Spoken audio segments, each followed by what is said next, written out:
Kama vile tu unaona watu wa serikali wanakuwa na file. Kila mtu ameajiriwa na serikali ako na file yake, na huwa inaandikwa vile amefanya kazi. Sidanganywe, wanaandikiwa, na wakikosea kunakuwa na black book inaandikwa siku fulani alikuja akiwa mlevi na akaambiwa aandike kitu inaitwa show cause letter. Kwa hivyo ndio ufalme wa mbinguni kuna vitabu, hakuna kitu kinapotelea. Kwa hivyo kama unafanya uovu, endelea kufanya ukijua kuna siku itawekwa hadharani, itawekwa open.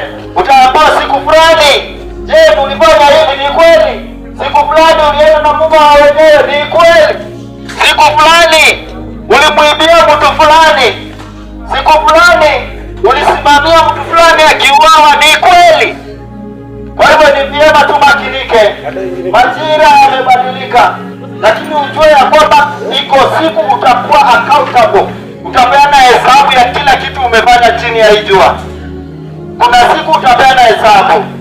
Kwa hivyo ni vyema tujiendeleze kwa tabia mzuri, kwa kuwa itakuwa aibu ikiwa siku ya mwisho baada ya dunia yote imekusanywa mahali pamoja, unaanza kuonyeshwa venye uliandamana na mke wa wenyewe kwa giza, unaanza kuonyeshwa vile ulienda kwa mganga. Itakuwa aibu. Ni vyema tujiendeleze tukijua kuna macho yanatutizama, kuna macho yako juu na yananakili kila kitu. Na usijidanganye ati ukikufa inaisha. Hapana, ukikufa unajiandaa kuingia kwa umilele sasa, mahali ambapo utahukumiwa kwa yale matendo umefanya katika huo mwili.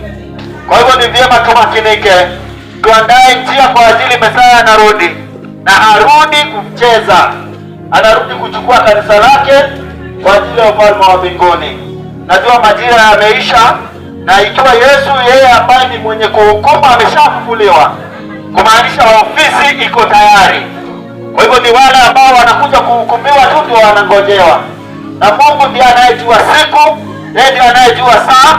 Lakini nimekuambia kitu kimoja, mambo mawili yatafanyika kwa maisha yako. Aidha Yesu atakukuta ukiwa hai, ama utalala kabla ya Yesu kurudi.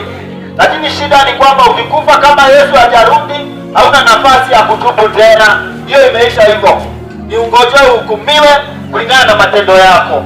Kwa hivyo ni kumaanisha ya kwamba lazima uchukue uhai wako kwa umaana, kwa udharura sana, ukijua ya kwamba hii maisha naishi leo, hii ndio itaamua umilele wako. Hii tabia yangu ndio itaamua naelekea wapi.